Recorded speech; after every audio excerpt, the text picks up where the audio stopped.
বগুড়ার যুব সমাজ রেডি আছো তো ইনশাআল্লাহ?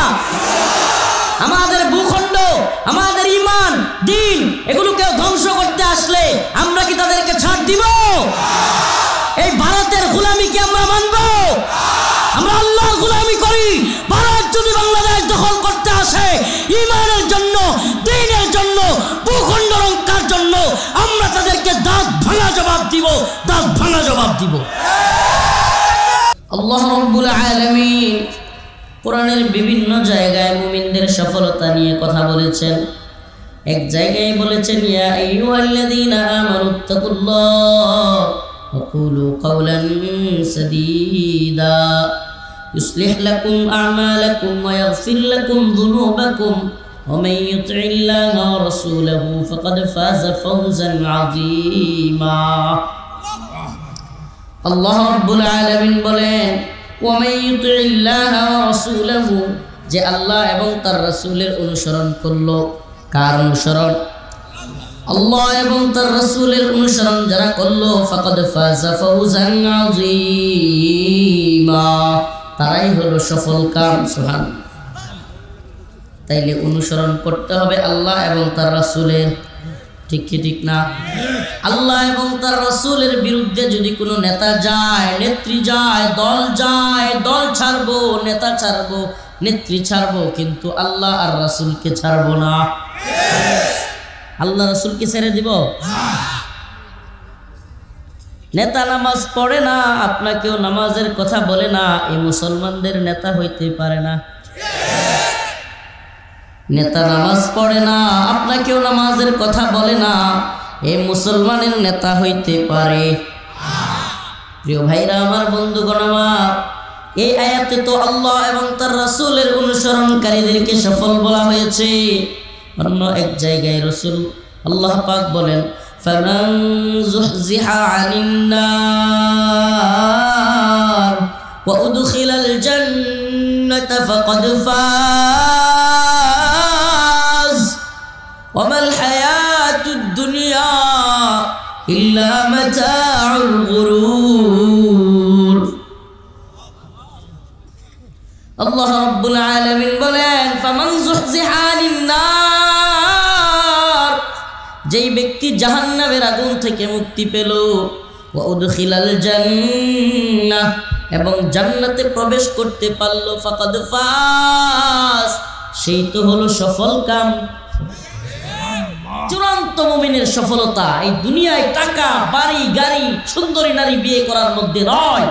লক্ষ টাকা বেতনের চাকরি, 10 লক্ষ, 20 লক্ষ, 50 লক্ষ টাকার গাড়ি, কোটি টাকার বাড়ি থাকতে পারে, সুন্দরী নারীকে তুমি বিয়ে করতে পারো, কিন্তু আল্লাহর জাহান্নাম থেকে বাঁচতে না পারলে তোমার চাইতে বড় ব্যর্থ, তোমার চাইতে বড় গাফেল পৃথিবীতে আর কেউ নেই। মুমিন কখন সফল? যখন সে জানবে আমি আল্লাহর জাহান্নাম থেকে মুক্তি পাইছি। আগামীকালকে আল্লাহ না করুক, মনে করেন কোনো লোক জানতে পারলো তার নামে মামলা হয়েছে, আগামীকালকে রায় হবে, রায়, বিচারক তাকে ফাঁসির রায় দিয়ে দিতে পারে। বলেন না, ওই লোকটা ওই বিচারকের সামনে দাঁড়াইতে কি পরিমাণে তার কষ্ট হবে এবং পেরেশানি, ভয় তার মধ্যে কাজ করবে যে আগামীকালকে বিচারক আমাকে ফাঁসি দিয়ে দিতে পারে। তো এই দুনিয়ার বিচারকের সামনে যাইতে যদি ভয় লাগে, এই দুনিয়ার ক্ষমতাসীনদের সামনে দাঁড়াইতে যদি ভয় লাগে, যিনি সমস্ত ক্ষমতার মালিক, আহকামুল হাকিমিন, সমস্ত বিচারকের বিচারক, কুলিল্লাহুম্মা মালিকাল মুলক তুতিল মুলকা মান তাশা ওয়া তানজিউল মুলকা মিম্মান তাশা। তিনি তো এমন এক মালিক যিনি যাকে মনে চায় ক্ষমতাসীন করেন, আবার যাকে মনে চায় ওয়া তানজিউল মুলকা মিম্মান তাশা, ক্ষমতা কাইরা নিয়া যান, পালায়া যাইতে বাধ্য করেন। আমার কথা না, এটা আল্লাহ নিজে বলছেন, আল্লাহু লা ইলাহা ইল্লা হুয়াল হাইয়ুল কাইয়্যুম লা তাখুযুহু সিনাতুন ওয়ালা নাওম লাহু মা ফিস সামাওয়াতি ওয়া মা ফিল আরদ, সমস্ত ক্ষমতার মালিক কে? তাবারাকাল্লাযী বিয়াদিহিল মুলক ওয়া হুয়া আলা কুল্লি শাইইন কাদির, সমস্ত মুলুকের মালিক কে? সুবহানাল্লাহ। এই দুনিয়ায় আমাদেরকে যখন বিচারকরা কাঠগড়ায় দাঁড় করাইতো, 10 মাস চলে গেছে, 10 মাস, 26 দিন রিমান্ড, 10 মাস কারাগারে। এখন মামলা চার্জশিট গ্রহণ করা হবে। কি আইন করছে? 10 মাস পরে জিজ্ঞেস করে, হুজুর আপনি দোষী না নির্দোষ?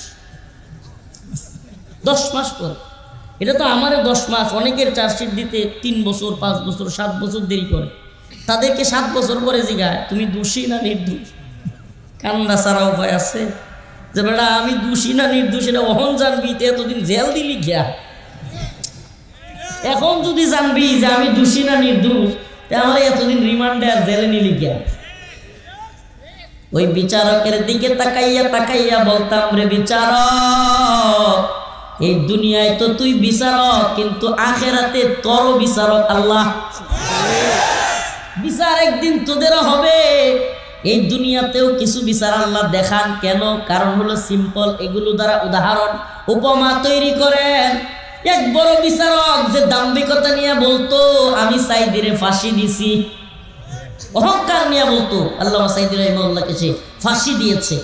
আল্লাহ তার পরিণতি এমন করছে, ওই শামসুদ্দিন সুরামানিক কলা পাতার উপরে সীমান্তের মধ্যে গিয়া কলা পাতার উপরে ঘুমায়।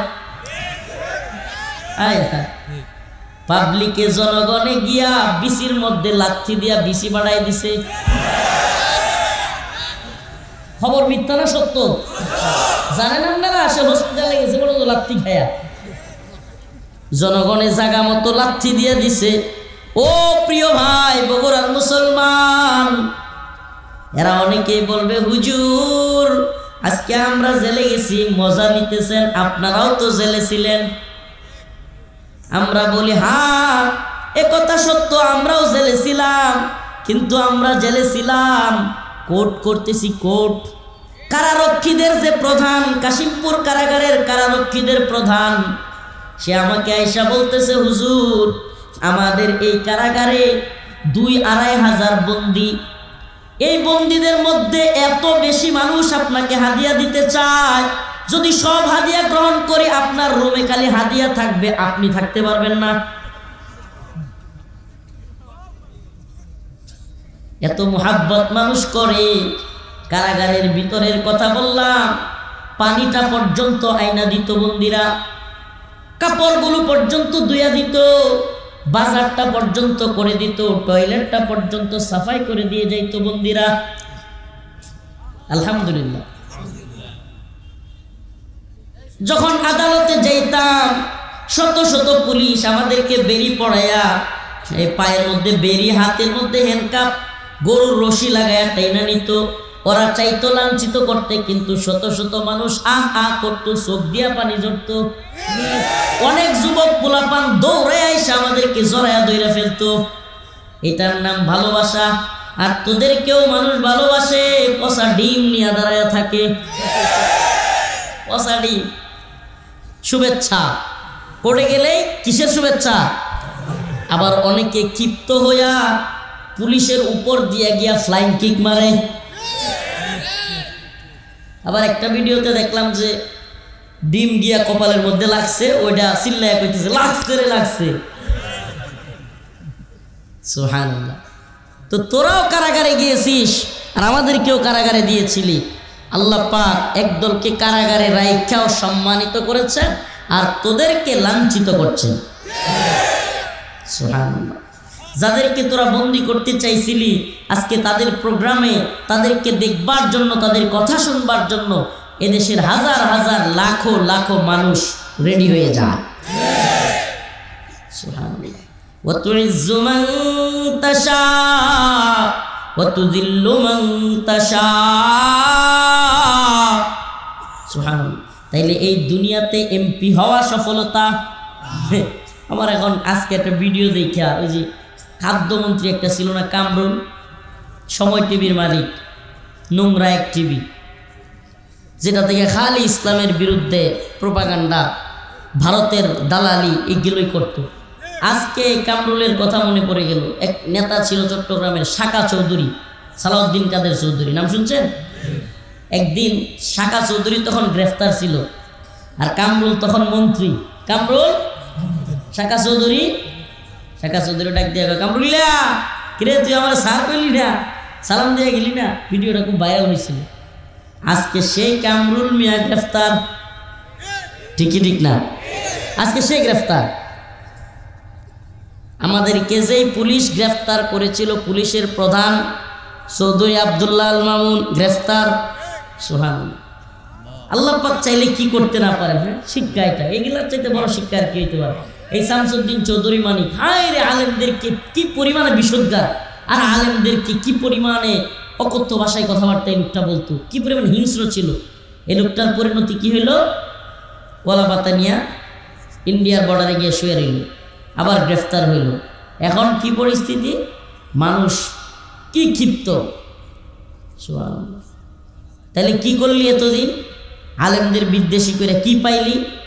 দুনিয়ায় লাঞ্ছনা। আল্লাহ নিজে বলছেন, খিজিয়ুম ফিল হায়াতিদ দুনিয়া ওয়া ইয়াউমাল কিয়ামা ইউরাদ্দুনা ইলা আশাদ্দিল আযাব। এদের জন্য দুনিয়ার জিন্দেগিতে লাঞ্ছনা, আখিরাতে আছে আরো কঠিন শাস্তি।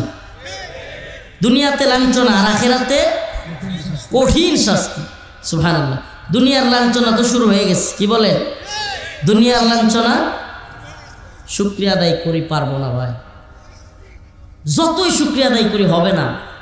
কি পরিমাণে মানুষ আমরা কারাগারে ছিলাম, নফল রোজা রাখছে হিসাবের বাইরে। কি পরিমাণ মানুষ নফল নামাজ পড়ছে হিসাবের বাইরে। কত মানুষের গল্প শুনি, কত দুয়ার কথা শুনি। সুবহানাল্লাহ। মাঝে মাঝে এটা কথা মনে হয়, আমার আম্মা কি পরিমাণে দোয়া করছে। আমার আম্মা না, এমন অসংখ্য মহিলারা বলে, বাবা তোমার জন্য রোজা রাখা দোয়া করতাম। সুবহানাল্লাহ। আর তোদের জন্য করে বদদুয়া। জালিমদের জন্য কি করে মানুষ? এইটা একটা শিক্ষা, এটা একটা শিক্ষা যে আমরা আর কেউ জুলুম করব। হ্যাঁ, নতুন করে জুলুম, সাদাবাজি, বাটপারি, দান্দাবাজি কেউ করব না। যদি করতে চাই, যদি মনে করি এমপি হওয়াই বড় সফলতা, আমি বলবো বেড়া এমপির দরকার নাই, মন্ত্রীদেরকে দেখ এরা সফল নাকি লাইফে সবচাইতে বড় ব্যর্থ। ব্যর্থ কিনা? মন্ত্রীদেরকে দেখ, প্রধানমন্ত্রীরে দেখ, বাপের সম্পত্তি মনে করছিল দেশটারে, বাপের সম্পত্তি, এখন কই? সুবহানাল্লাহ। এই জন্য এই দুনিয়ায় সফলতা ব্যর্থতা টাকা পয়সা বাড়ি গাড়ির মধ্যে না, বড় নেতা হওয়ার মধ্যে না, বড় বক্তা হওয়ার মধ্যে না। আল্লাহর কাছে যে যত বেশি সম্মানী, এই দুনিয়ায় সেই তত বড় সফল। আল্লাহর কাছে সম্মানী কেমনে হবে? ইয়া আইয়ুহান নাস উবুদু রাব্বাকুমুল্লাযী খালাকাকুম ওয়াল্লাযীনা মিন ক্বাবলিকুম লাআল্লাকুম তাত্তাকুন। ইয়া আইয়ুহান নাস ইন্না খালাকনাকুম মিন যাকারিন ওয়া উনসা ওয়া জাআলনাকুম শুউবান ওয়া ক্বাবাইলা লিতাআরাফু ইন্না আকরামাকুম ইনদাল্লাহি আতকাকুম। সুবহানাল্লাহ। আল্লাহ রাব্বুল আলামিন বলেন, হে মানুষ, ইয়া আইয়ুহান নাস ইন্না খালাকনাকুম, তোমাদেরকে সৃষ্টি করা হয়েছে মিন যাকারিন ওয়া উনসা, একটা নারী এবং একটা পুরুষ থেকে। কয়টা নারী? কয়টা নারী? কয়টা পুরুষ? আমরা কি তাইলে ডারউইনের মতবাদ, বানরের বাচ্চা? হ্যাঁ, ডারউইন মতবাদ দিছে যে মানুষ নাকি বানর ছিল। নাউজুবিল্লাহ। বাংলাদেশের এক কুখ্যাত নাস্তিক জাফর ইকবাল, সেও বলে মানুষ নাকি বানরের বাচ্চা। আমরা বলি আমরা মানুষের বাচ্চা, আদম আলাইহিস সালামের সন্তান, তোরা হইলি প্রকৃত বানরের বাচ্চা। কেউ কেউ বলেন যে জাফর ইকবালের পিছনে গিয়ে খুঁজলে এখনো বান্দরের লেঞ্জাটা পাওয়া যেত না।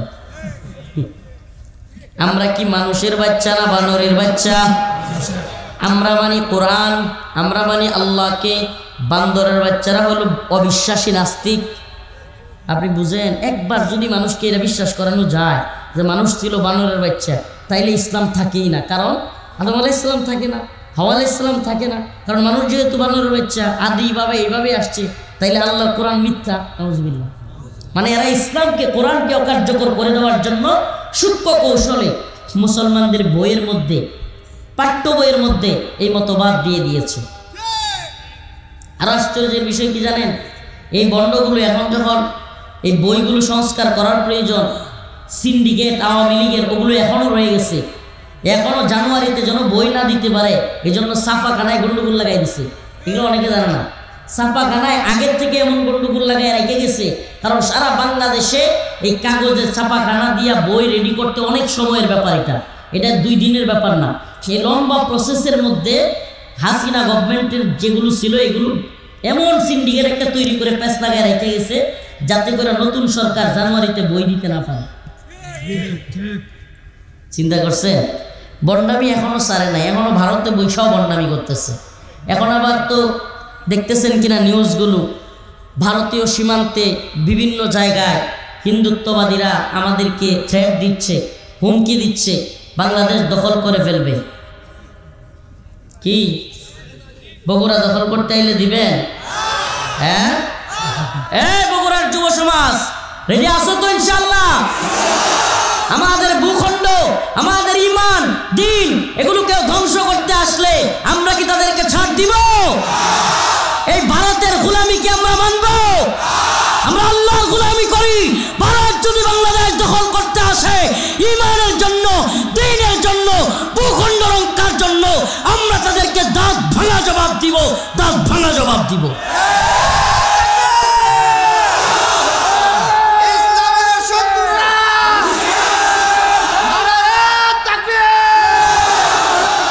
দখল করতে দিবেন? এত সহজ? মুসলমানরা কখনো তাদের ভূখণ্ড ছেড়ে দেয় না। ভূখণ্ডের জন্য প্রয়োজনে আমরা ঈমানের জন্য, দ্বীনের জন্য, ইসলামিক ভূখণ্ডের জন্য প্রয়োজনে জীবন দিব, শহীদ হয়ে যাব, তবু আমরা দিল্লির গোলামি মেনে নিব না। হাসিনারা দিয়ে এতদিন গোলামি করাইতে পারছে, খুব খুশি ছিল। এখন যখন দেখে যে কিরে এরা তো সব গোলামি মানে না, বেটা হিন্দুরা গোলামি করবার লাগে আমরা দুনিয়াতে আইছি নাকি? ইসরায়েলে থার্ড টেম্পল নির্মাণ করবে, দ্য গ্রেট ইসরায়েল রাষ্ট্র গঠন করবে, এটা তাদের প্ল্যান। দ্য গ্রেট ইসরায়েল, এই রাষ্ট্র, তাদের মসি আসবে এবং তারা পুরো পৃথিবী শাসন করবে। তাদের মসি হলো দাজ্জাল। তাদের মসির নাম কি? যদিও হেরাইডা কয় মসি। এই মসিহের অপেক্ষায় তারা, এবং মুসলমান ইমানদার খুব সজাগ থাকা চায়, খুব মনোযোগ দিয়ে কথাগুলো শুনবেন। তার টেম্পল নির্মাণ করবার জন্য যে কোনো দিন আল্লাহ না করুক বাইতুল মাকদিস ভেঙে দেওয়ার সম্পূর্ণ প্ল্যান ইহুদিরা করে ফেলছে। আমাদের প্রথম কিবলা বাইতুল মাকদিস, আল আকসা। লাব্বাইক ইয়া আকসা, লাব্বাইক। আকসার জন্য প্রয়োজনে আমরা জীবন দিয়ে দিব। সেই আকসাকে তারা ভেঙে ফেলার জন্য পরিপূর্ণ পরিকল্পনা করে ফেলছে। তারা দ্য গ্রেট ইসরায়েল রাষ্ট্র গঠন করবে, পুরো পৃথিবী ইসরায়েলের শাসনের অধীনে হবে। আর এদিকে হিন্দুত্ববাদী ভারত, পাকিস্তান, বাংলাদেশ, নেপাল, ভুটান, শ্রীলঙ্কা, মালদ্বীপ সহ আফগানিস্তানের কিছু অংশ সহ তারা অপেক্ষায় আছে, অখণ্ড ভারত তৈরি করবে। আর এই অখণ্ড ভারতে রাম রাজত্ব চলবে, হিন্দুত্ববাদীদের শাসন। একদিকে গ্রেট ইসরায়েল, আর একদিকে অখণ্ড ভারত। একদিকে ইহুদিদের শাসন, একদিকে হিন্দুত্ববাদীদের শাসন। আমরা মনে হয় হিন্দু আর ইহুদিদের শাসন মানতে আইছি পৃথিবীতে। হ্যাঁ, আমাদের কি কোনো প্ল্যান নাই? আমরা বলি আমরাও অখণ্ড ভারত চাই, তবে সেই অখণ্ড ভারতে শাসন করবে মুসলিমরা। সে অখণ্ড ভারতে শাসন হবে কোরআনের, সে অখণ্ড ভারতে শাসন করবে আলেমরা, সে অখণ্ড ভারত শাসন করবে মুজাহিদরা। আমরা হিন্দুত্ববাদীদের শাসন মেনে নেওয়ার জন্য দুনিয়াতে আসি। ওয়াল্লাযী আরসালা রাসূলাহু বিল হুদা ওয়া দীনিল হক লিইয়ুযহিরাহু আলাদ দীনি কুল্লিহি। আল্লাহ রাব্বুল আলামিন বলেন, আমি আমার রাসূলকে সত্য দিন দিয়া হেদায়েত সহকারে দুনিয়ায় পাঠাইছি। উদ্দেশ্য কি? লিইয়ুযহিরাহু আলাদ-দীনি কুল্লি, সমস্ত দিনের উপর এই ইসলামকে বিজয়ী করতে হবে। ইসলাম পৃথিবীতে গোলামি করতে আসেনি। মাওলানা আব্দুল হামিদ খান বাসানী বলেছিল, পিন্ডি ছেড়েছি দিল্লির গোলামির জন্য না। পিন্ডি মানে রাওয়ালপিন্ডি, পাকিস্তানের রাওয়ালপিন্ডি মানে পাকিস্তানের গোলামি ছাড়ছি ভারতের গোলামির জন্য। তা আমরা বলি পিন্ডি ছেড়েছি, দিল্লিও ছেড়েছি, ওয়াশিংটনের গোলামির জন্য না। আমরা ইহুদিদের গোলামি মানি না, আমরা হিন্দুত্ববাদীদের গোলামি মানি না, আমরা একমাত্র আল্লাহর গোলামি মানি। ইয়াকা না'বুদু ওয়া ইয়াকা নাস্তাঈন, আমরা একমাত্র আল্লাহর ইবাদত করি, আল্লাহর কাছেই চাই। পৃথিবীর কারো গোলামি করি না, কারো কাছে মাথা নত করি না। আল্লাহর জয়গান গাইতেও ভাল লাগে, কইতেও ভাল লাগে। আল্লাহর জয়গান, এই দুনিয়ার নেতা নেত্রীদের জয়গান না, এই দুনিয়ার বাবা পীর শায়েকের জয়গান না, জয়গান হবে আল্লাহ। যদি আল্লাহর জয়গান করতে পারো, আল্লাহ পাক তোমাকে সফলতার দ্বার উন্মুক্ত করে দিবে। আল্লাহর জয়গান আল্লাহ সুবহানাল্লাহ। যাদের মধ্যে আল্লাহর ভয় আছে এরা ভারতের ভয় পাবে, ভারতের কামান বিমানের ভয় পাবে। ভারত যদি মনে করে তারা বিরাট বড় রাষ্ট্র, বাংলাদেশ চাইলে ফু মেরে উড়াইয়া দিবে, আমি বলি একটু শিক্ষা নাও। মুহাম্মদ বিন কাসিমের ইতিহাস পড়ো, সুলতান মাহমুদ গজনবীর ইতিহাস পড়ো, সুলতান সালাউদ্দিন আইয়ুবীদের ইতিহাস পড়ো। আমাদের মুহাম্মদ বিন কাসিমের ছোট্ট দল দেখিয়া তোদের বাপ দাদারা ভারত ছেড়ে পালাইছিল।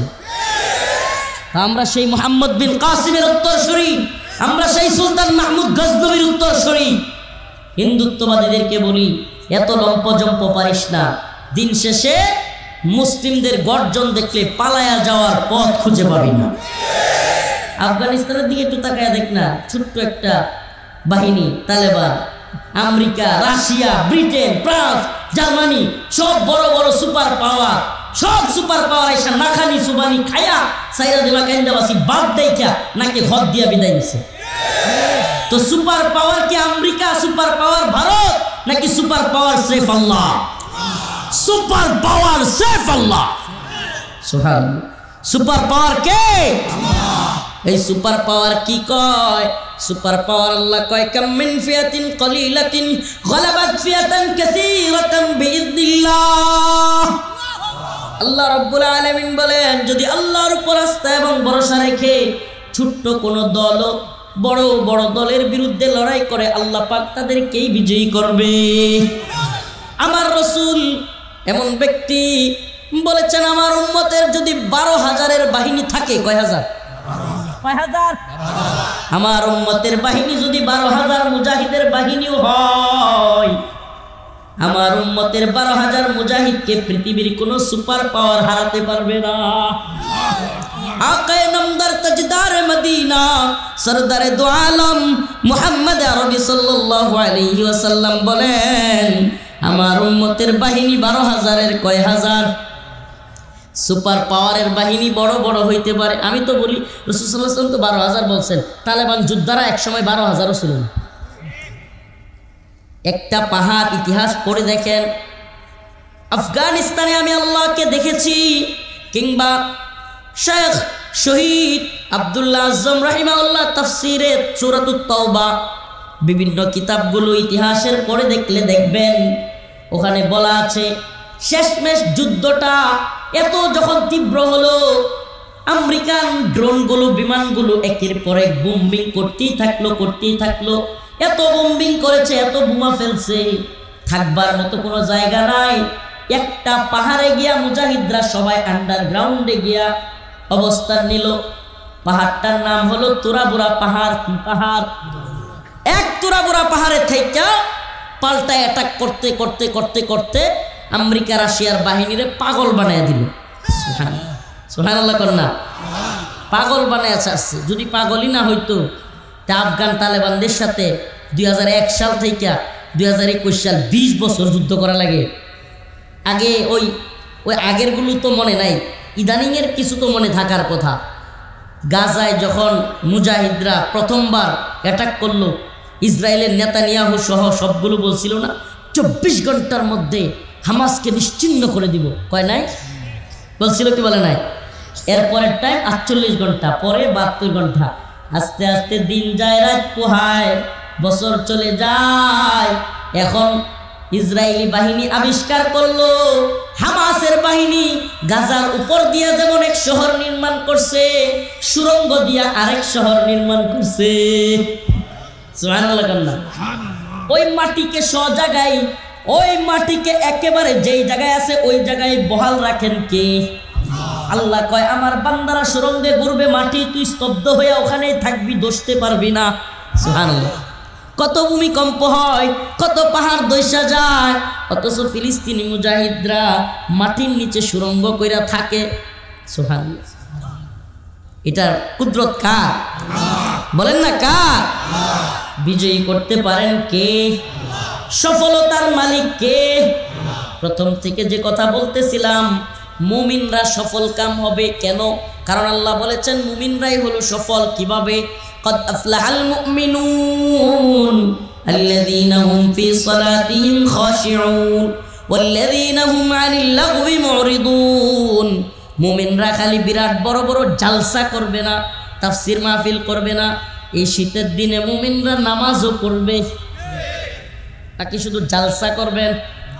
সিরাজগঞ্জ, বগুড়া এই অঞ্চলগুলোতে আসতে এই শব্দটা খুব শোনা যায়, ভালো লাগে, জালসা।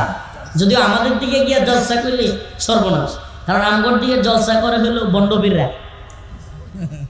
কারা? জলসা শুনলেই সর্বনাশ, টেনশনে পড়ে যাবে মানুষ, এটাতে যাওয়া যাবে না।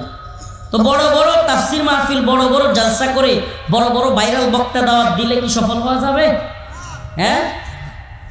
ওই বক্তা, যেই বক্তা ফজরের নামাজ ছেড়ে দিবে, যেই মুফতি, যেই শাইখুল হাদিস, আমলের দিকে খবর নাই, তার চাইতে তো সাধারণ দিন মজুর যে রিক্সা চালায়, দিন আনে দিন খায়, তারও মর্যাদা যদি নামাজ পড়ে, বউকে পর্দায় রাখে, হালাল হারাম চিনে বেঁচে খায়, ওই রিক্সাওয়ালার মর্যাদা ওই বক্তার চাইতে অনেক বড়। কার কাছে? ইন্না আকরামাকুম ইনদাল্লাহি আতকাকুম। আল্লাহ বলেন আমার কাছে কে বাড়িওয়ালা, কে গাড়িওয়ালা, কে টাকাওয়ালা। ওয়াজআলনাকুম শুউবান ওয়া ক্বাবাইলা লিতাআরাফু। আমি যে এত বড় বড় করে বানাইছি, এত বড় লোক বানাইছি, বিভিন্ন গোত্রে পাঠাইছি। শুউবান ওয়া ক্বাবাইলা লিতাআরাফু। কেউ আফ্রিকান, নাইজেরিয়ান, কেউ রাশিয়ান, কেউ চাইনিজ, কেউ বাঙালি, কেউ ইন্ডিয়ান, এই যে বিভিন্ন ধরনের, কেউ কালো, কেউ সাদা চামড়া, কেউ লাল চামড়া, আরে বিভিন্ন তরিকায়, বিভিন্ন দেশে, বিভিন্ন গোত্রে আমি মানুষকে পাঠাইছি। কিন্তু এগুলোর একটাও যে সাদা চামড়া সে কালো চামড়ার চাইতে আমার কাছে উত্তম নয়, যে লাল চামড়া সে কালো চামড়ার চাইতে আমার কাছে উত্তম নয়। যদি উত্তম হইতো হযরতে বিলাল হাবশী আল্লাহর নবীর প্রিয় সাহাবী এবং মুয়াজ্জিন হতে পারতেন না। সুবহানাল্লাহ। আল্লাহ পাক কত মর্যাদা দিলেন। আল্লাহর নবীর প্রিয় সাহাবী কালো মানুষ ছিলেন, তার মানে কে কালো, কে সাদা, কে লম্বা, কে বেটে, কে মোটা, কে চিকন, কে বড় লোক, কে গরিব, আল্লাহর কাছে এগুলো কোনো ধর্তব্য না। আল্লাহ হইতে পারবে? হ্যাঁ? ও যুবক ভাই, তুমি বিরাট শক্তিশালী, তুমি কুস্তিতে মানুষকে হারায় দাও, 2-3 জনের সাথে লাগিয়ে যাইতে চাও, কিন্তু ফজরের সময় এই ঠান্ডার দিনে কম্বলটা এভাবে মুখ থেকে উঠায়া সরাইয়া নামাজটা পড়তে পারো না, তুই কিসের শক্তিশালী? এই শক্তি দিয়ে তোমার কোনো মূল্যই নেই। ফজরের সময় কম্বলটা উঠাইতে পারো না তুমি, তুমি কিসের শক্তিশালী?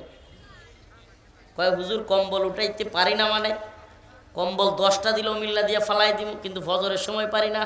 বোঝা গেল শয়তানের সাথে তুমি বড়ই দুর্বল, শয়তানের সাথে তুমি বড়ই দুর্বল। শরীরে শক্তি আছে, কিন্তু ওই শক্তি ঈমানের শক্তির সাথে মিলে নাই। বোঝা গেল তুমি খুবই দুর্বল মানুষ, খুবই। ফজরের নামাজ পড়বো তো? ও মুসলমান ইমানদার, এই ঠান্ডার মধ্যে ঠান্ডা পানি দিয়া অজু কইরা যে ব্যক্তি ফজরের নামাজ কন্টিনিউ পড়বে, আমি তো মনে করি এই জামানায় ওই ব্যক্তি আল্লাহর ওলি। আল্লাহর ওলি ভাই, গরম পানি দিয়ে অজু করলে একটু পরে ঠান্ডা লাগে, সত্য না মিথ্যা? এই শীতের মধ্যে গরম পানি দিয়ে গোসল করেন, গরম পানি দিয়ে গোসল করলেন, অজু করলেন, তারপরেও একটু পরে ঠান্ডা লাগে। লাগে কি লাগে না? মসজিদের কাজ, মসজিদের প্রোগ্রাম, হুজুর একটু সাদা রুমাল টুমাল রেডি আসেনি? হ্যাঁ রেডি আছে। কোথায় রুমাল? মসজিদের কাজ, ব্যাগ নিয়ে যান ইনশাল্লাহ। আমার আব্বা নাই, আমার আব্বার জন্য দোয়া করবেন, আমিও কিছু দিয়া শরীক হই, আপনারাও দেন, ঠিক আছে? দেন রুমাল, দেন রুমাল, দেন আমি দিই কিছু, দেন ব্যাগটা দেন, দেন দেন রুমালগুলো যাচ্ছে, দেন, সফলতার ওয়াজ হবে ইনশাআল্লাহ।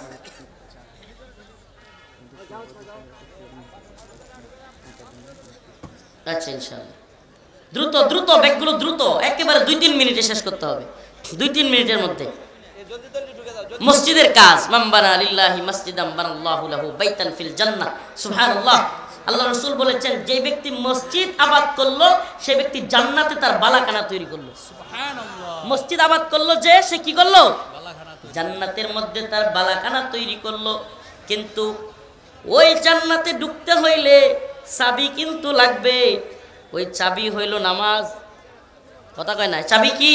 নামাজ। তাইলে জান্নাতে বালাখানা তৈরি করবেন এবং নামাজ পড়বেন, চাবি হইল, বালাখানাও হইল, এইবার গিয়া জান্নাতে ঘুমাবেন।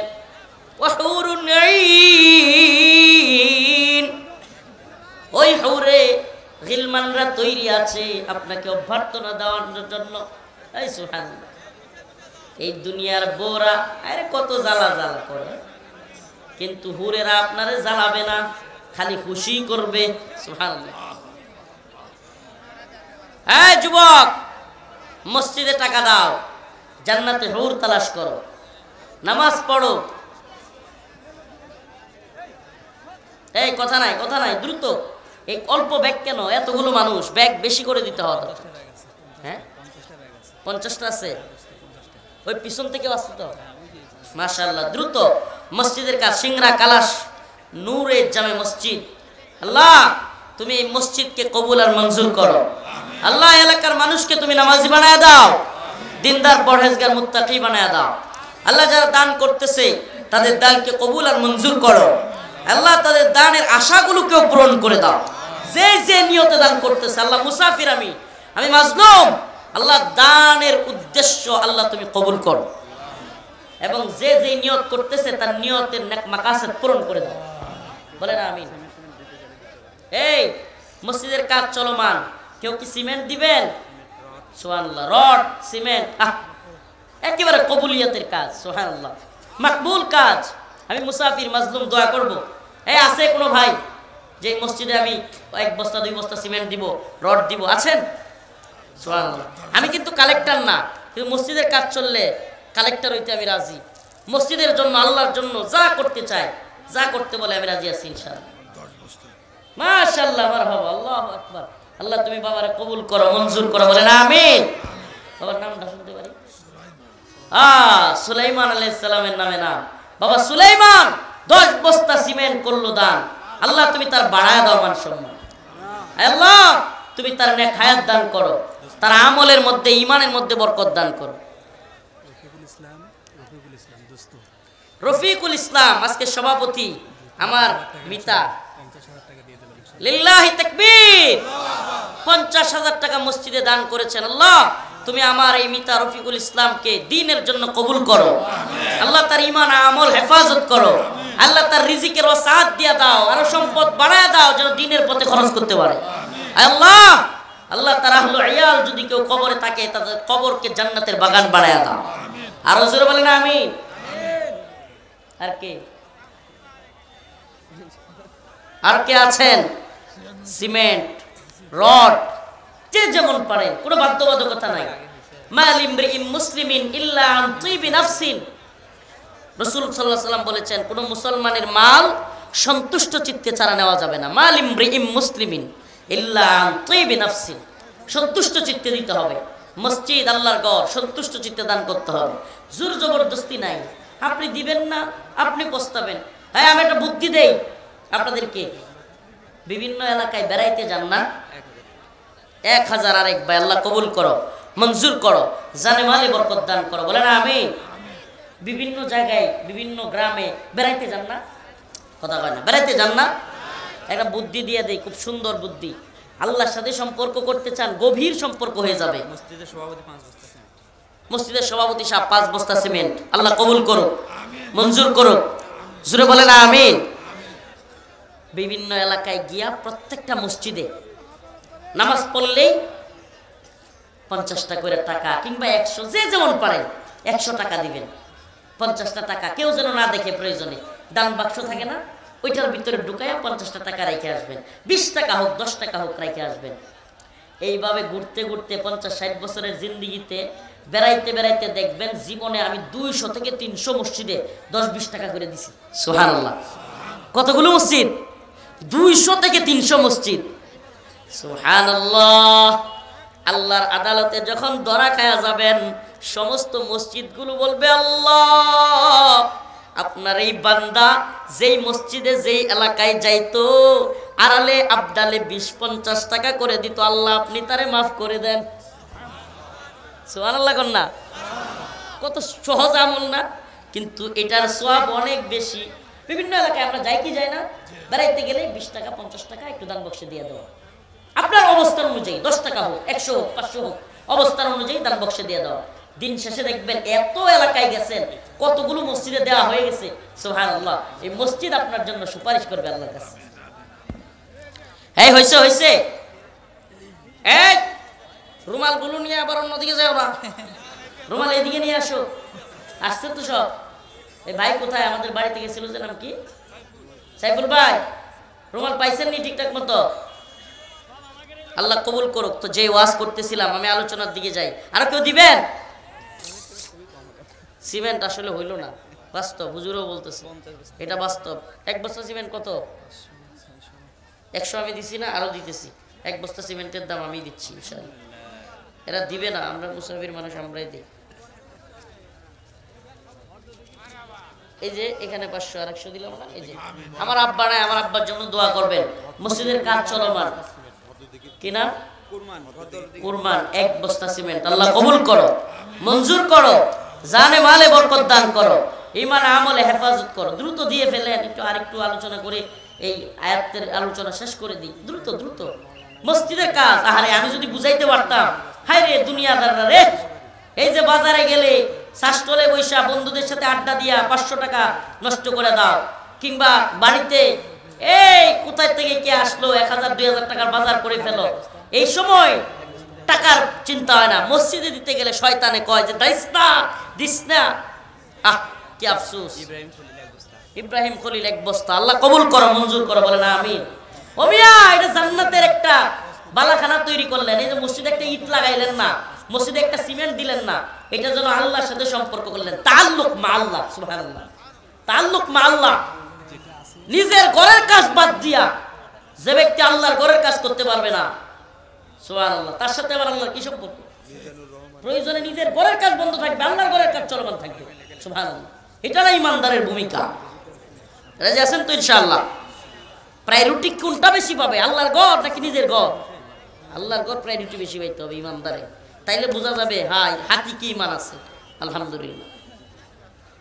বলেন না, আর কে কে আছেন? কোন তাড়াতাড়ি। বেঙ্গল ডিজিটাল প্রিন্ট 2 বস্তা। ডিজিটাল প্রিন্ট বেঙ্গল 2 বস্তা, আল্লাহ কবুল করো, মঞ্জুর করো, জানে মালে বরকত দান করো, ইমানে আমলে হেফাজত করো। আল্লাহ বংশের ভিতরে হাফেজ আলেম বানাইয়া তারপরে কবরে যাওয়ার তৌফিক দিও। আল্লাহ তার আহলে ইয়াল যারা কবরে শহীদ, তাদের কবরকে জান্নাতের বাগান বানায়। আব্দুর রাজ্জাক 1 বস্তা, আল্লাহ কবুল করো, মঞ্জুর করো, জানে মালে বরকত দান করো। আল্লাহ এই যে দানকারীদের আরো বেশি করে আল্লাহ তুমি অর্থ সম্পদ দাও, যেন দিনের পথে খরচ করতে পারে, হালাল রিজিকের ব্যবস্থা বাড়ায় দাও। মাশাআল্লাহ। ওনার ছেলে হাফেজ, কি নাম? রহমাতুল ইসলাম জাহিন, 10 বস্তা সিমেন্ট, আল্লাহ কবুল করো, মঞ্জুর করো, আল্লাহ জানে মালে বরকত দান করো। হাফেজ সাহেবকে আল্লাহ তুমি মাফ করে দাও, আল্লাহ তাকে তুমি হালাল রিজিকের ব্যবস্থা করে দিও। আল্লাহ তার তাকওয়া পরহেজগারিতার মধ্যে রাখো। মসজিদের সেক্রেটারি কাউসার 2 বস্তা, মসজিদের সেক্রেটারি সাহেব 2 বস্তা, আল্লাহ কবুল করো, মঞ্জুর করো, জানে মালে বরকত দান করো, ইমানে আমলে হেফাজত করো।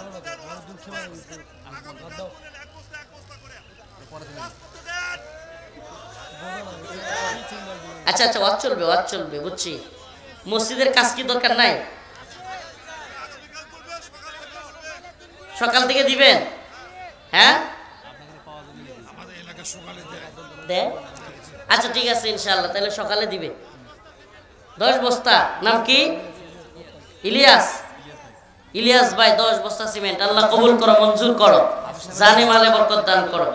আচ্ছা যেহেতু হাফিজ সাহেব হুজুরের ছোট ভাই, আচ্ছা যেহেতু সকালেও এখানে দেওয়ার প্রচলন আছে, তাইলে ইনশাআল্লাহ আপনারা সকালবেলায় দিবেন তো? হ্যাঁ সকালবেলা একজন হুজুরকে দিয়া বসাবেন ইনশাআল্লাহ। সবাই ভাই শুনেন, মসজিদে যেই কয় বস্তা সিমেন্ট লাগে আপনিও যেন 1 বস্তায় শরীক হন। রাজি আছেন তো ইনশাআল্লাহ? قد أفلح المؤمنون الذين هم في صلاتهم خاشعون والذين هم عن اللغو معرضون والذين هم للزكاة فاعلون والذين هم لفروجهم حافظون। আল্লাহ রব্বুল আলামিন বলেন ওই মুমিনরাই সফল কাম। قد أفلح المؤمنون, নিশ্চয় মুমিনরা সফল। الذين هم في صلاتهم خاشعون, যারা খুশু খুজুর সাথে নামাজ পড়ে। সুবহানাল্লাহ, কি করে? খুশু খুজুর সাথে নামাজ পড়ে। তাহলে মুমিন সফল হইতে হলে খুশু খুজুর সাথে নামাজ পড়া লাগবে। নাকি বড় জলসা, বড় মাহফিল, বড় প্যান্ডেল, বড় বক্তা, সেলিব্রিটি ভাইরাল বক্তা তাইলে সফল? নাউজুবিল্লাহ, এটা সফলতা না। সফলতার জন্য আল্লাহর কাজ করা, সফলতার জন্য নামাজ পড়া। আজকে থেকে কেউ নামাজ ছাড়বো তো ইনশাআল্লাহ? হাত তুলে লিল্লাহি তাকবীর বলেন, হাত তুলে লিল্লাহি তাকবীর বলেন। আল্লাহ আজকে থেকে আর নামাজ ছাড়বো না। আপনারা দেন, নামাজ আর ছাড়বো না। বলেন নামাজ আর ছাড়বো না। আস্তাগফিরুল্লাহ ওয়া আতুবু ইলাইহি। বলেন আস্তাগফিরুল্লাহ ওয়া আতুবু ইলাইহি। আল্লাহ রাব্বুল আলামিন বলেছেন সফল মুমিন যারা, তারা নামাজ পড়ে খুশু খুজুর সাথে, বিনয়ের সাথে। আব্দুল্লাহ ইবনে আব্বাস রাদিয়াল্লাহু আনহু বলেন খুশু খুজু আর বিনয় হলো যেই ব্যক্তি একাগ্র চিত্তে একমাত্র আল্লাহর জন্য, আল্লাহকে রাজি খুশি করবার জন্য নামাজ পড়ে, পৃথিবীর কাউকে খুশি করবার জন্য না। কাকে খুশি করবার জন্য? কুল ইন্না সালাতি ওয়া নুসুকি ওয়া মাহইয়ায়া ওয়া মামাতি লিল্লাহি রাব্বিল আলামিন। আমার নামাজ, আমার কুরবানি, আমার হায়াত, আমার মৃত্যু সবকিছু কার জন্য? আরে জোরে আওয়াজ করে বলেন না, কার জন্য? আমার নামাজ, আমার কুরবানি, আমার হায়াত, আমার মৃত্যু কার জন্য? ওয়াল্লাযীনা হুম আনিল লাগwi মুরিদুন। মুমিনদের আরেকটা সিফাত আল্লাহ বলতেছেন, মুমিনের সিফাতের অভাব নাই। আল্লাহ অন্য এক আয়াতে বলেন ইয়া আইয়ুহাল্লাযীনা আমানু মান ইয়ারতাদ্দা মিনকুম আন দীনিহি ফাসাউফা ইয়াতিল্লাহু বিকওমিন ইউহিব্বুহুম ওয়া ইউহিব্বুনা। আল্লাহ পাক এখানে মুমিনদের সিফাত বলতেছেন ইউহিব্বুহুম ওয়া ইউহিব্বুনা। আল্লাহ বলেন আমি আল্লাহ তাদেরকে ভালোবাসি, তারাও আমাকে ভালোবাসে। সুবহানাল্লাহ, আল্লাহ তাদেরকে ভালোবাসে, মুমিনদেরকে, মুমিনরাও আল্লাহকে ভালোবাসে। আদিল্লাতিন আলাল মুমিনিন, মুমিনরা নিজেদের ব্যাপারে নিজেরা নরম থাকে। সুবহানাল্লাহ, কেমন থাকে? মুমিন নিজের ব্যাপারে, মানে আরেক মুমিনের ব্যাপারে সে কি থাকে? আইজ্জাতিন আলাল কাফিরিন, কাফের মুশরিকদের ব্যাপারে তারা থাকে শক্ত। কেমন থাকে? তারা হইল কাফেরদের জন্য পালোয়ান, টঙ্গিতে গিয়া দারোয়ান। কিন্তু এখন আমাদের অবস্থা, টঙ্গিতে গিয়া পালোয়ান, মূর্তির পাহারা দেওয়ার দারোয়ান। টঙ্গিতে গিয়া মুসলমানের মাথায় বাড়ি মারি, আর কাফেরদের মন্দিরের মূর্তির দারোয়ানগিরি করি। হওয়ার কথা তো ছিল উল্টা। মুমিনদের সিফাত আল্লাহ বলছেন আদিল্লাতিন আলাল মুমিনিন আইজ্জাতিন আলাল কাফিরিন ইউজাহিদুনা ফি সাবিলিল্লাহ ওয়ালা ইয়াখাফুনা লাওমাতা লাইম। তারা আল্লাহকে ভালোবাসে, আল্লাহ তাদেরকে ভালোবাসে। তারা মুমিনদের ব্যাপারে নরম, একেবারে নরম দিল, আর কাফেরদের ব্যাপারে শক্ত। ভারতের ব্যাপারে হিন্দুত্ববাদীরা যদি দেশ দখল করতে আসে তাইলে আমরা কি কথা কয় না? হ্যাঁ, বগুড়ার মুসলমান নরম না শক্ত? আমার মুমিন ভাই আমার একটা কথা বলছে, আমি নরম, মাফ করে দিব। স্যাক্রিফাইস, যা তোর মাফ করে দিলাম। বাজারের মধ্যে খারাপ কথা বলে ফেলছে, যা তোর মাফ করে দিলাম, আল্লাহ তোর বিচার আল্লাহর কাছে দিলাম। কিন্তু কাফেররা হুমকি দমকি দিলে নরম থাকা যাবে? কাফেরদের হুমকি দমকির মোকাবেলায় শক্ত থাকা লাগবে কি লাগবে না? আরো জোরে বলেন, লাগবে কি লাগবে না? হিন্দুত্ববাদীরা হুঙ্কার দেয়, হিন্দুত্ববাদীরা বাংলাদেশ দখল করার কথা কয়, মাঝে মাঝে চট্টগ্রাম, আবার কয় রংপুর, মাঝে মাঝে সিলেট, নেত্রকোনার নামও কয়। কত দিয়ে কি বিপদটা আছি, নেত্রকোনার নামও কয় দখল করে নিবে। আমরাও বলি তোরা আয়। এই বগুড়ার মুসলমান তৈরি আছেন তো ইনশাআল্লাহ? এই যুবকরা আছো তো ইনশাআল্লাহ? আমরা কি আমাদের ভূখণ্ডকে ভারতের দখল করতে দিব? দিব? যদি ভারত দখল করতে আসে আমরা তো বলি, আমি তো বলি, মুসলিম উম্মার যুবকদেরকে নিয়ে ওদের সীমান্তে গিয়া ব্যারাক তৈরি কইরা সুরিয়ার কাছে নিয়ে প্রত্যেকটারে মুসলমান করে দিল। বদমাইশের দল, বন্ডামি। আমাদের সালাউদ্দিন আইয়ুবী, সুলতান মাহমুদ গজনবী, মুহাম্মদ বিন কাসিমের ইতিহাস তোরা ভুলে গেছিস? তোদের গর্গবিন্দ আর রাজা দিহাররা পালায়া যাইতে বাধ্য হয়েছিল ছোট্ট বাহিনীকে দেখায় ভয় পায়া। এরা অনেক হাত ডাক দিতে জানে, বড় বড় বক্তব্য, বড় বড় কথা বলতে জানে, কিন্তু যখনই মুসলমানরা দাঁড়ায়া যায় এদের সমস্ত হাত ডাক একবারে সীমায় যায়। মুসলমান ইমানদার সাহস রাখতে হবে অশ্লীল কাজে। আল্লাযীনা হুম আনিস ওয়াল্লাযীনা হুম আনিল লাগবি মুরিদুন। মুমিনের কাজ নয়, মুমিনের কাজ নয় ওহেস্তু ফালতু যাত্রা ফাত্রা ল্যাংটা নাচ গান এগুলোর মধ্যে শরীক হওয়া মুমিনের কাজ, ইমানদারের কাজ। আল্লাহ পাক ইমানদারদেরকে আল্লাহ বলেছেন ইউজাহিদুনা ফি সাবিলিল্লাহ ওয়ালা ইয়াখাফুনা লাওমাতা লাইম। তারা আল্লাহর রাস্তায় জিহাদ করবে, কোন কাফেরের, কোন নিন্দুকের নিন্দার পরোয়া তারা করবে না। সুবহানাল্লাহ। নিন্দুকের নিন্দার পরোয়া আমরা করি? আমরা নিন্দুকের নিন্দার পরোয়া করি না। এরপরে আল্লাহ কি বলেন? ওয়াল্লাযীনা হুম লিফুরুজিহিম হাফিজুন। মুমিনের আরেকটা সিফাত হলো মুমিন তার লজ্জাস্থানকে হেফাজত করে। কি করে? কি করে? মুমিন তার লজ্জাস্থানকে হেফাজত করে। আল্লাহ রাসূল সাল্লাল্লাহু আলাইহি ওয়াসাল্লাম বলেছেন, এই গুরুত্ব দিয়ে একটু শুনবেন, কোন ব্যক্তি যদি আমাকে দুইটা জিনিসের গ্যারান্টি দিতে পারে, রাসূল সাল্লাল্লাহু আলাইহি ওয়াসাল্লাম বলেন আমি তাকে জান্নাতের গ্যারান্টি দেব। দুইটা জিনিসের গ্যারান্টি রাসূলকে দিলে রাসূল তাকে জান্নাতের গ্যারান্টি দিবে। একটা জিনিসের নাম হলো লজ্জাস্থান, আর একটা জিনিসের নাম হলো জবান। এই জবান বা জিহ্বা, এটার গ্যারান্টি এবং লজ্জাস্থানের গ্যারান্টি যে আল্লাহ রাসূলকে দিবে, রাসূল বলেছেন আমি তাকে জান্নাতের গ্যারান্টি দেব। লজ্জাস্থান এবং জবানের গুরুত্ব এত বেশি, কারণ কি মানুষ যে দুইটা জিনিস দিয়ে সবচাইতে বেশি গুনাহ করে এর দুইটা হলো এই দুইটা। জবান দিয়া মানুষকে কষ্ট দেয়, মানুষকে গালি দেয়, মানুষের গীবত করে, পরনিন্দা করে, পরচর্চা করে, বাজারে গিয়ে মানুষকে হুমকি ধমকি দেয়, বিভিন্ন অহেতুক গালিগালাজ করে, মিথ্যা বলে, এই জবান দিয়া। আর লজ্জাস্থান দিয়া নারীদের সাথে অবৈধ সম্পর্ক তৈরি করে। এই দুইটাই আল্লাহর কাছে বড় পছন্দ। অতএব এই দুইটাকে যে হেফাজত করতে পারলো আল্লাহর জান্নাত সে কামাই করলো। তো লজ্জার হেফাজত লজ্জাস্থানের করবো তো ইনশাআল্লাহ। হুজুর কেমনি করবো? আল্লাহ তো বলছে ইল্লা আলা আজওয়াজিহিম, স্ত্রী গ্রহণ করার জন্য। কারণ বাপে বিয়া করায় না, কেমনে করবো হুজুর? এই বাবাদেরকে বলি, মাদেরকে বলি, যুবক ছেলে যুবতী মেয়েদেরকে দ্রুত বিয়ে দিয়ে দেন, দ্রুত বিয়ে দিয়ে দেন, এটা আপনার উপর ফরজ।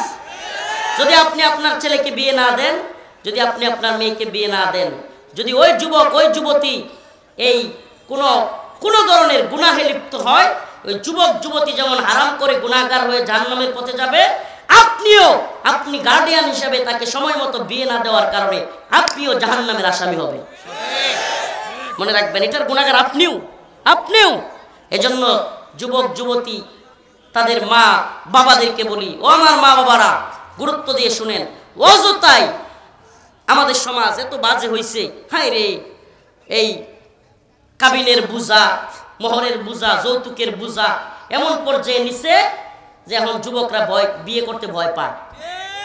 হ্যাঁ, বাপ মা কয় বিয়ে করবি, খাওয়াইবি কি, মনে হয় যে এটা খাদক। মানে 4 জনে খাইতে পারতেছে সংসারে, আরেকটা প্লেটই তো বাড়বে, কথা বল না। 4 জনে খাইতেছে, আরেকটা প্লেট বাড়লে এমন কি হয়ে যাবে? কয় হুজুর খালি প্লেট বাড়বে, অনেক টাকা লাগে খরচ বিয়েতে। আমি বলি আপনারা খরচ করতে কইছে কে? রাসূল সাল্লাল্লাহু আলাইহি ওয়াসাল্লাম বলছে যে বিয়েতে যত খরচ কম সেই বিয়ে তত বেশি উত্তম। আল্লাহর নবীর কাছে এক মহিলা আসছে, ইয়া রাসূলুল্লাহ আমারে বিয়ে করেন। আল্লাহর নবী রাজি হইলেন না, মুখ এদিকে ফিরাই নিলেন। আবার এইদিকে এসে বলছে, ইয়া রাসূলুল্লাহ আমারে বিয়ে করেন। আল্লাহ রাসূল রাজি হইলেন না, আবার বলতেছে, ইয়া রাসূলুল্লাহ আমার বিয়ে করেন। এক সাহাবী পাশ থেকে কয়, মহিলাটা একটু সুন্দরী ছিল, সাহাবী কয়, ইয়া রাসূলুল্লাহ আপনি বিয়ে না করলে আমারে দিয়ে দেন।